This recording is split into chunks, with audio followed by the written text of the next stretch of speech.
గతంలో ఎప్పుడూ లేనంత భవిష్యత్తులో ఊహించని స్థాయిలో పరాభవం చెందింది టీడీపీ.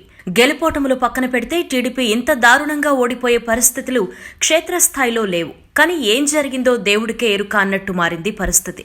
అయితే ఓ 10 రోజులు ఆ బాధలో ఉన్నా వెంటనే కోలుకుని పార్టీకి పునర్వైభవం దిశగా అడుగులు వేస్తున్నారు టీడీపీ అధినేత చంద్రబాబు నాయుడు. కానీ కీలక నేతలంతా ఇప్పటికీ ఆ ఓటమి నుంచి కోలుకోలేనట్టున్నారు, మౌనంగా ఉన్నారు. కోడెల శివప్రసాదరావు, పత్తిపాటి పుల్లారావు, ధూళిపాళ నరేంద్ర, ఆళ్లపాటి రాజా, ఎరపతినేని శ్రీనివాసరావు గుంటూరు జిల్లా టీడీపీలో బలమైన నేతలు వీళ్లు.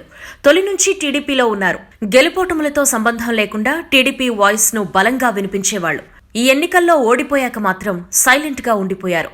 టీడీపీ కార్యకర్తలను ఇదే కలవరపాటుకి గురిచేస్తోంది. పార్టీని బలోపేతం చేసే దిశగా మళ్లీ అడుగులేస్తున్న చంద్రబాబుకి తోడుగా ఉండాల్సింది పోయి మౌనంగా ఉండడాన్ని ఊహించలేకపోతున్నారు పార్టీ నేతలు. మాజీ స్పీకర్ కోడెల కొంచెం దూకుడుగానే రాజకీయం మొదలుపెట్టినప్పటికీ ఆయనపై ట్యాక్స్ పేరిట వరుస ఫిర్యాదులతో అజ్ఞాతంలోనే ఉండిపోతున్నారు. బయటకు రావడానికే ఇష్టపడ్డం లేదు. ఇక ధూళిపాళ వరుసగా పొన్నూరు నుంచి 5 సార్లు గెలిచి ఈసారి ఓడిపోయారట. పోయినసారి మంత్రి పదవి ఇస్తానని బాబు ఇవ్వకపోవడంతో ఆయన అప్పట్నుంచే దూరంగా ఉంటున్నారు. ఈసారి ఓడిపోవడంతో ఇక టీడీపీ వైపే చూడడం లేదు అని టాక్. మొన్నటి వరకు మంత్రిగా ఉన్న పత్తిపాటి పుల్లారావు కేవలం కార్యకర్తలను కలుస్తూ చిన్న పెద్ద మీటింగ్లకు హాజరవుతూ అంటి ముట్టనట్టుగా ఉంటున్నారట.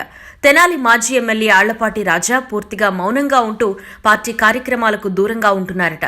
ఇక గురజాల ఎమ్మెల్యే ఎరపతినేని ఎంతో దూకుడుగా ఉండే నేత, కానీ ఈసారి ఓడిపోయాక సైలెంట్ అయిపోయారు. పార్టీలో ఇప్పుడు ఇదే హాట్ టాపిక్ అవుతోంది. సినిమాల్లో హిట్స్, ఫ్లాప్లు, రాజకీయాల్లో గెలుపోటములు సహజం. ఇవాళున్న పరిస్థితి తెల్లారేసరికి మారొచ్చు.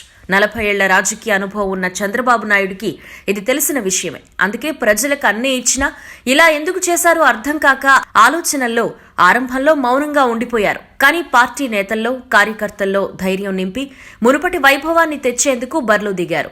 ఇలాంటి సమయంలో అండగా నిలబడాల్సింది పోయి పార్టీకి దూరంగా మౌనంగా ఉండడం ఎంతవరకు సమంజసం అంటున్నారు అంతా.